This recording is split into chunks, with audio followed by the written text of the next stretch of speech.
전에도 그 영상도 하나 올렸었었는데 그거 굉장히 많은 이야기들이 있는 겁니다. 그래서 집에는 부처님을 모시면 안 된다도 있고 어떤 집에는 달마대사를 해놓은 집도 있어요. 달마도 그러면 또 이제 그런 것도 하는 거 아니라더라라고 해서 또 어떤 경우는 절로 갖고 오는 경우도 있고 별 경우들이 다 있습니다. 근데 고려 시대 때까지는 우리나라에서도 일반 집에 그런 부처님을 모셨어요. 그리고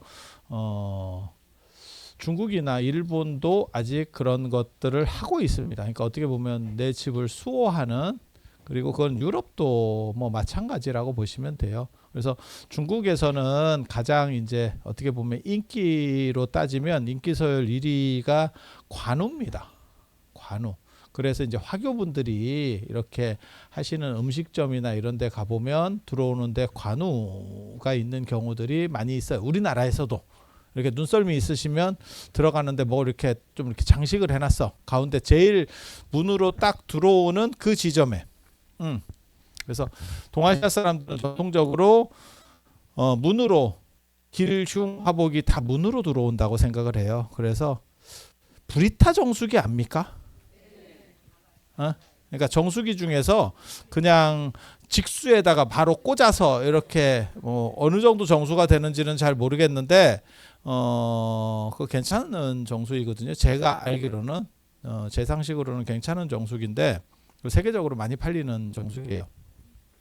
근데 문에다가 그런 거를 설치를 해놓으면 나쁜 것들은 못 들어오고, 관우의 특징이 뭐냐면 무신이 되고 그 다음에 수호신이 돼요. 그러니까 중국 사람들이 재해석해서 그게 휘주 상인들이 사실은 주도해서 예전에는 상단, 그러니까는 단체로 이렇게 하면서 무역하는 사람들, 그러니까 그냥 앉아서 가게 여는 것보다 무역이 더 돈이 돼요. 그러니까 싼 데로다가 물건을 그게 더 돈이 되겠지. 그 대신에 그게 위험합니다. 털릴 우려도 있고, 돈 되는 것들을 들고 이동한다라고 하는 게 쉽지 않아요. 그 대신에 이제 장점은 뭐냐면 그만큼 마진율이 위험률 높은 게 마진율이 높은 겁니다. 왜 적금이나 채권은 마진율이 낮을까? 위험률이 낮으니까. 진짜요, 진짜. 그리고 왜 코인이나 이런 거는 위험률이 높을수록 마진율이 높은 거예요. 물론 날릴 여지도 많은 거죠. 그래서 분산 투자를 얘기하는 거고, 그래서 그렇게 약탈 당하는 경우도 있어요. 그러면 약탈 당하는데 어떻게 왜 그렇게 하느냐? 여러 개를 돌리면 되지. 그럼 한쪽에서 마진이 나고 한쪽에서 또 들어오고 뭐 이렇게 되면서 어느 정도를 맞추는 거지. 그리고 그런 데 있어서의 어떻게 보면 수호신이라고 할 수 있는 게 관우입니다. 휘주 상인들이 생각했었던. 그리고 관우는 돈신으로도 이렇게, 그러니까 상인의 수호신이 되니까 돈도 잘 벌게 해준다. 그래서 돈신과 수호신의 이미지가 있고, 이게 얼마나 세면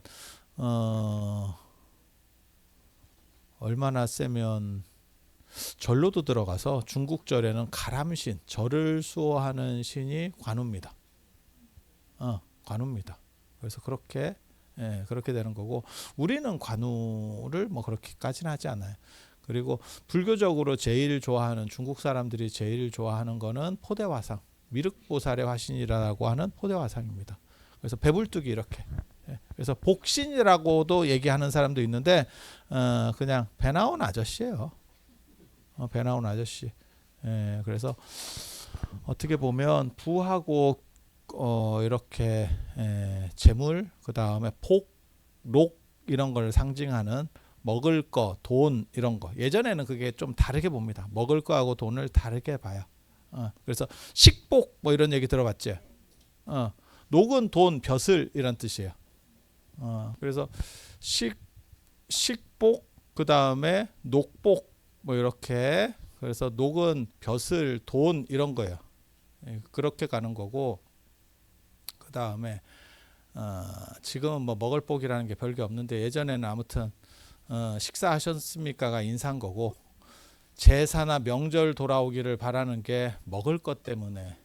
참 진짜 지지리도 먹을 것도 없었던 거야. 지금은 제사나 명절 끝나고 나서 그 음식을 어떻게 처치할까가 곤란한 시절이고, 예전에는 제삿날 잘 먹으려고 며칠을 굶었다는 등 뭐 이랬었고, 참 그러던 시절들이 있으니까. 그래서 그래서 포도화상이 이제 살찌고 비만 이런 게 그런 복과 관련된 그런 의미를 산출한다, 이렇게 생각을 했었던 거고, 그리고 수호라는 개념은 다 있어요. 그래서 집안에서의 전통적인 수호는 집안에서는 성주신입니다. 성주신. 그래서 어떤 예전에 단지 같은 거 집에 모시는 경우도 있어. 쌀단지 같은 거. 그게 이제 여기가 농업사회이기 때문에 쌀숭배, 나락숭배가 있어서 그래. 나락숭배가 있어서 그렇고, 그 다음에 또 뭐가 있냐면 불특정 다수의 예측할 수 없는 공포가 있었어요, 예전에는. 그러니까 이해할 수 없는 거지. 그러니까 지금은 제가 그런 얘기 하는데, 공포가 사라지게 되는 이유 중에 하나가 뭐냐면 이해하면 공포가 사라져요. 그러니까 죽어. 그래도 왜 죽는지를 납득하면 우리는 그래. 그런데 예전에는 왜 그렇게 죽는지를 몰라요.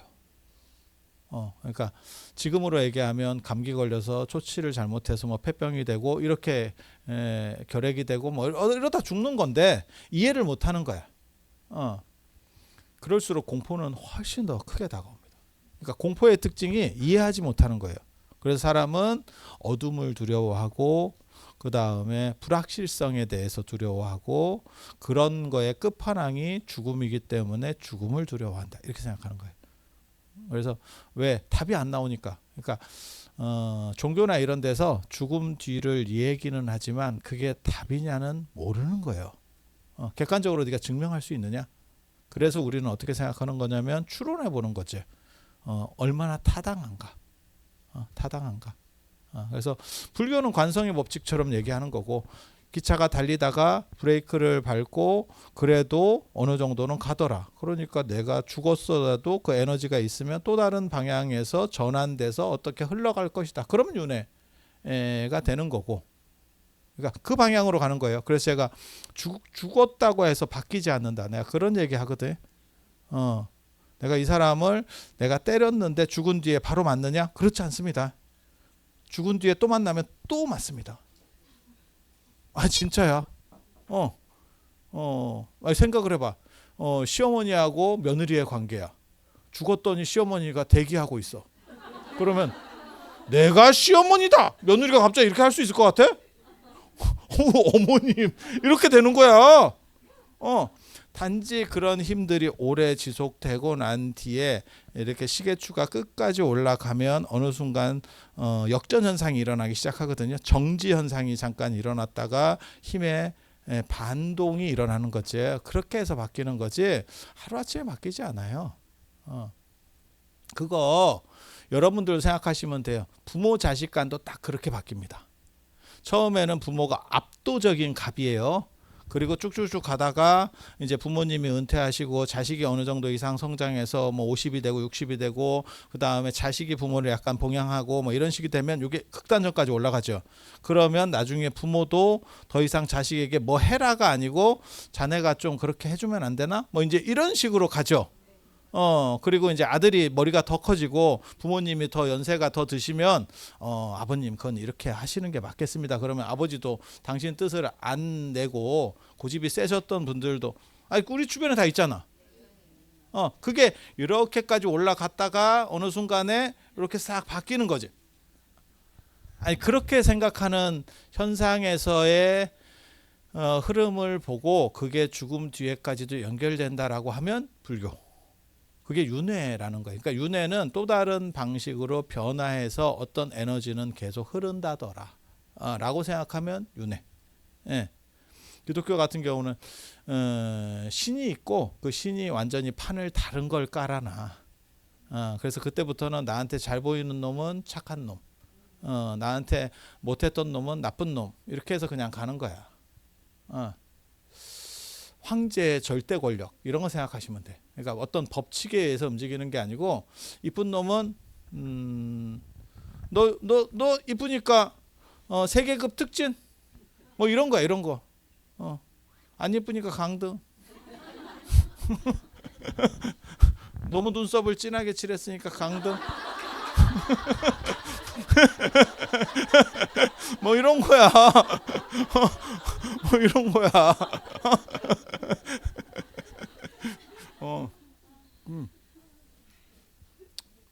아니 그거 임금 마음이에요.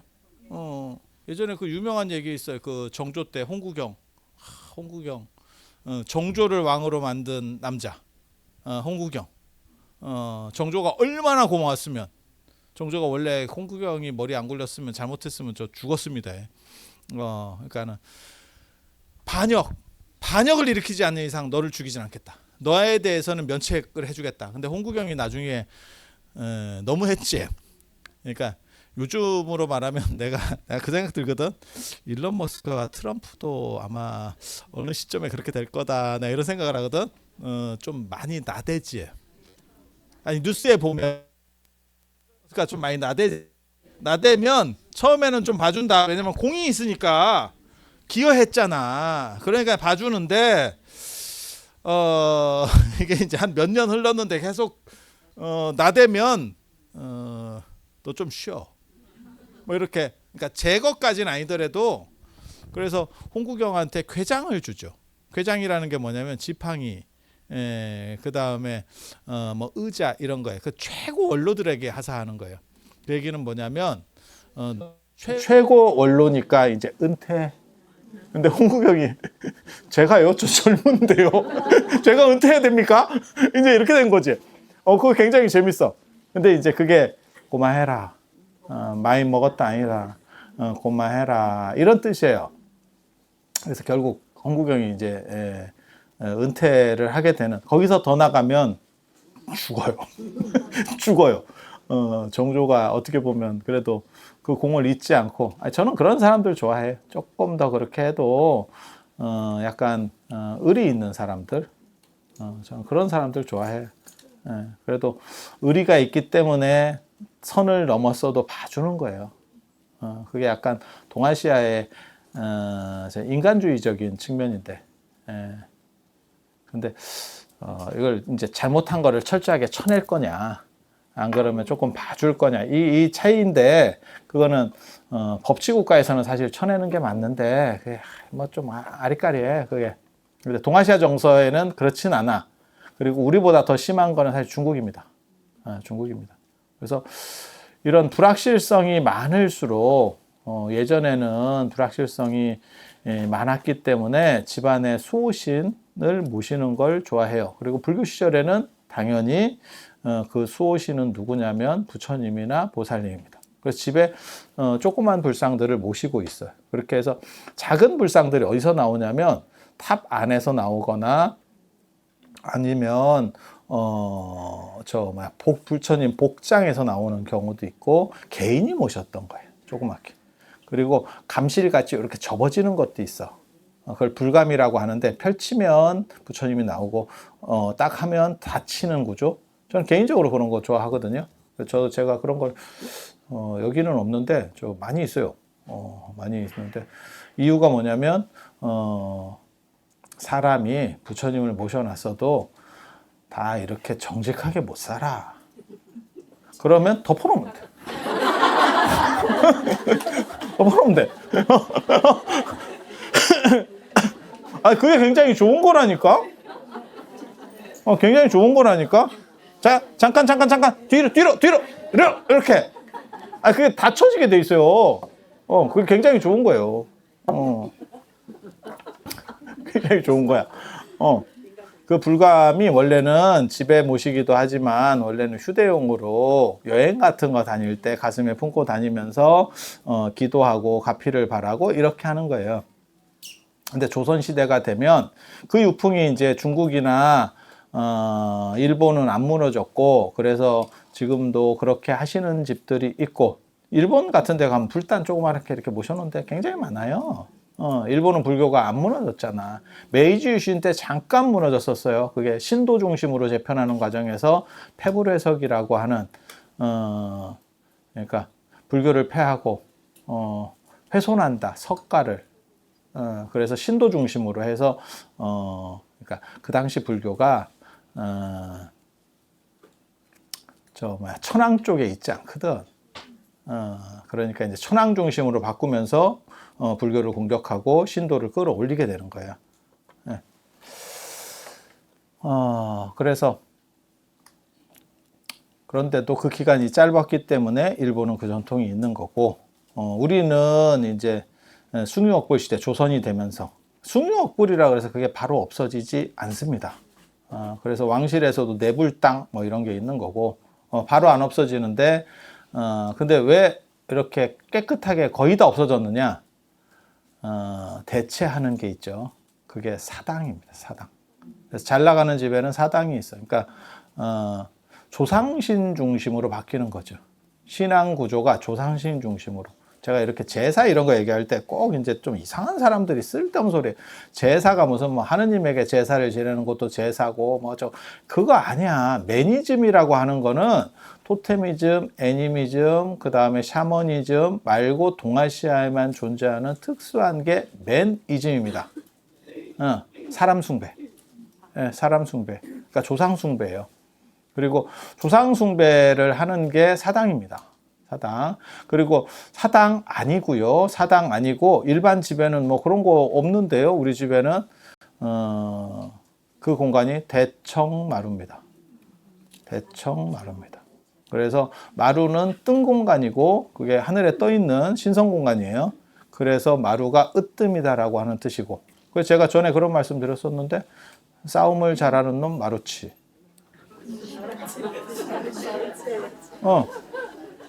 마루를 한자로 뭐라고 하냐 마루종 이렇게 하는 거예요. 으뜸이다라는 뜻이에요. 그래서 거기는 신성한 공간이고 제실이에요. 그래서 예전에 제사를 지내면 마루에서 지냅니다.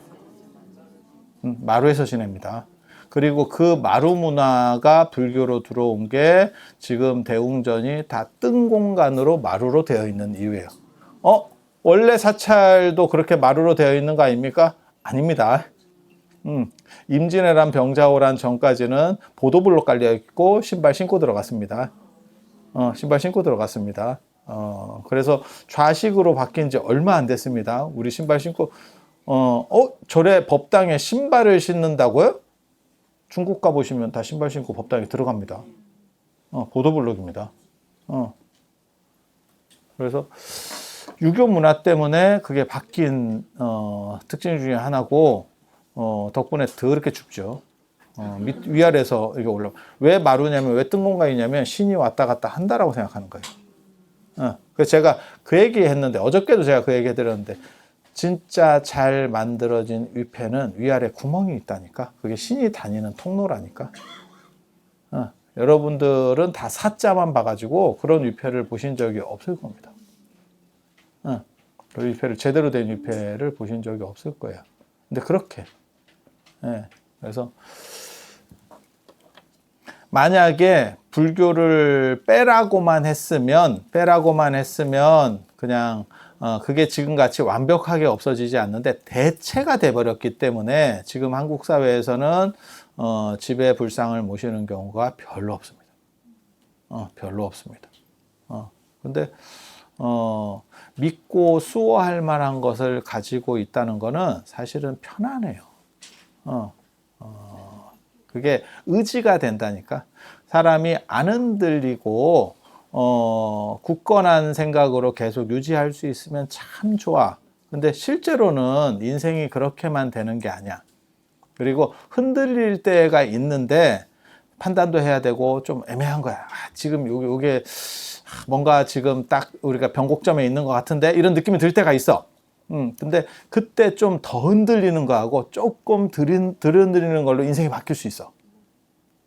그러니까 제가 그 얘기 하거든요. 요즘 뭐 그런 것도 형광등도 없어졌지만 우리 때만 하더라도 뭔 얘기를 들었냐면 형광등은 킬 때, 끌 때 꺼진다가 있어. 킬 때, 끌 때. 그때 많이 꺼지거든, 실제로. 그냥 켜놓고 있으면 그렇잖아. 그리고 절에서 들어오니까 절에서는 무슨 얘기가 있냐면 환절기 때 많이 가시더라. 환절기 때 재 들어온다가 있더라고. 형광등하고 똑같아. 그러니까 여러분 환절기 조심하셔야 돼. 연세 드신 분들은 환절기 그게 왜 그러냐면 이게 흐름이 좀 바뀌는 거지. 그때 이제 조금 건강이 좋으신 분들은 관계가 없는데 좀 연세가 드신 분들이나 이런 분들은 그때 이렇게 좀 엇박자가 나는 거지. 왜 그런 거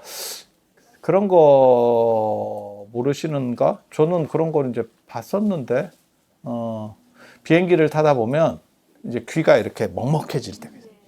근데 보통 사람은 내려가지고 뭐 침 생기거나 물 마시거나 이러면 뚫려. 근데 더 연세가 드시잖아? 안 뚫립니다. 안 뚫립니다. 그래서 그것 때문에 병원 가시는 분도 있어. 그거를 하면 여러분은 아직 행복한 겁니다. 아직 행복한 겁니다. 그런 게 있어? 근데 이제 신체 기능이 떨어지니까 이게 잘 회복이 안 되는 거예요. 빨리빨리 안 돌아오는 거지. 그럴 수 있을 것 같지 않아?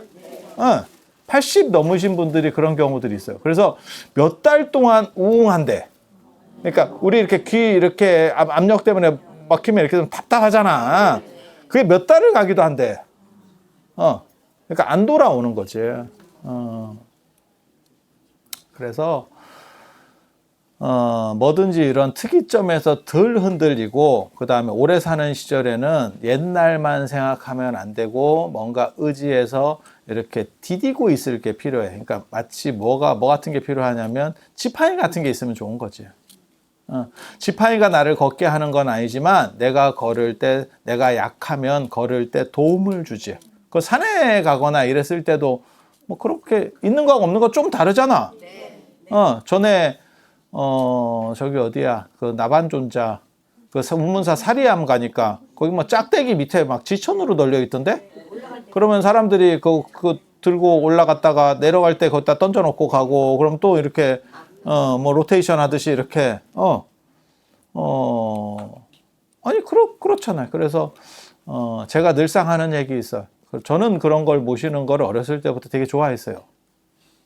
그래서 제 방에 가면 진짜 세계적으로 영험한 건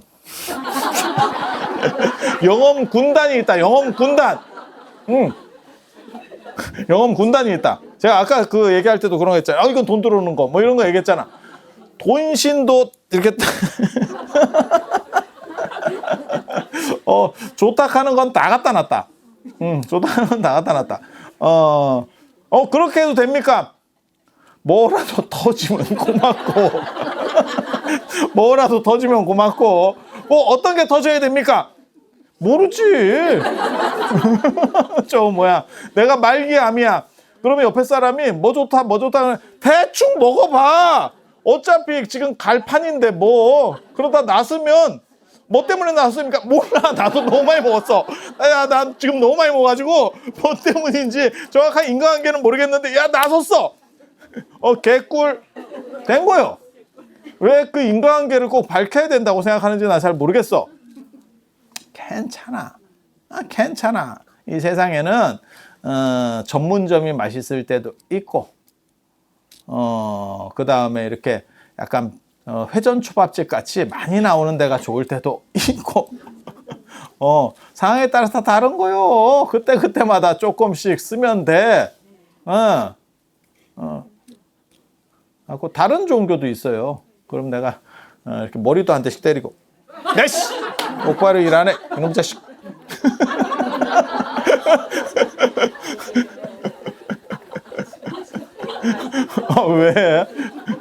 왜 그럴 것 같지 않아? 왠지 제가 그럴 것 같지 않아? 저는 저는 상 모시고 이런 거 되게 좋아해요. 그게 이제 형상주의와 무형상주의랑 관련된 건데, 무형상주의는 진리나 이런 것들은 형태로 나타낼 수 없는 거기 때문에 그런 거는 무가치하다 이렇게 얘기하는 사람들이 있어. 그게 이제 불교 안에서는 선불교거든. 그런데 사람은 그렇게 이해하더라도 형상이 있는 게 무엇인가를 반추해보고 집중하기 좋아. 그러니까 예를 들어서 생각을 해보세요. 여러분들 증조 할아버지야. 근데 증조 할아버지가 계셨으니까 네가 있겠지. 분명히 있었던 거거든. 근데 사진도 없고 아무것도 없어. 근데 내가 지금 제사를 지내야 돼. 오셨겠죠. 이거하고 야 사진 하나 놓는 거 완전히 다르다. 그러면 사진이 네 증조 할아버지냐? 그건 아니지. 사진이 증조 할아버지는 아니지. 하지만 그렇게 집중할 수 있는 거하고 없는 거는 천지 차이예요. 그래서 제가 그 얘기 하잖아. 율곡이 어떻게 생겼는지, 퇴계가 어떻게 생겼는지, 이순신 장군이 어떻게 생겼는지 누가 하냐고. 하지만 그럼에도 불구하고 정부 차원에서 공인 영정을 만들고 그 표준 영정을 화폐까지 넣는 거예요. 왜? 그렇게 구체적인 게 교육 효과에서 훨씬 좋아. 애들한테 율곡이라는 사람이 있었어. 아니 그건 뭐 역사적인 인물이 있었겠지. 근데 제가 그렇게 얘기하죠. 율곡이 그렇게 생겼겠냐? 조선시대 사람은 그렇게 안 생겼다니까. 광대뼈 튀어나오고 사각형으로 이게 현미를 오직 계속 거친 거를 퍼먹기 때문에 이렇게 된다니까. 왜 퇴계가 소지섭 같이 생겨야 된다고 생각해? 퇴계는 밤에 열일하신 분인데 그 기록에도 나오는데 밤에 아주 왕성하셨대. 그래서 제자들이 너무 시끄럽다고 민원을 넣었어요. 그 한옥 저것도 안 되거든. 한옥이 방음이 안 되는데 선생님이 너무 그렇게 제자들은 이렇게 혼자서 공부하고 있는데 그 선생님이 너무 그렇게 시끄럽게 하시면 그게 좀 그렇지. 기숙학원에서 그게 뭐 하는 짓이요? 아유, 그 기록이 있어. 그런 기록이 있어, 진짜. 그래서 퇴계를 밤퇴계라고. 아니야, 진짜 있어. 내가 이게 비난해서 하는 얘기가 아니야. 있어, 밤퇴계라고. 우리 일론 머스크 선생께서도 애들이 많잖아. 소속이 다 다른데 애가 많지. 이렇게 일도 참 많이 하시고 밤에는 또 밤대로 바쁘시고. 그 능력자들은 참 대단한 거요. 앞뒤를 다 해야 능력자야. 참 그렇지. 인생이라는 게 참 그래. 그래서 저는 그렇게 의지할 수 있는 물건을 놔두는 게 굉장히 좋다라고 생각을 해요. 그래서 저는 불상무시, 집에 불상이나 뭐 이렇게 이런 상징들 모시는 거 이런 거 되게 좋아해요. 자, 들어서 감사합니다.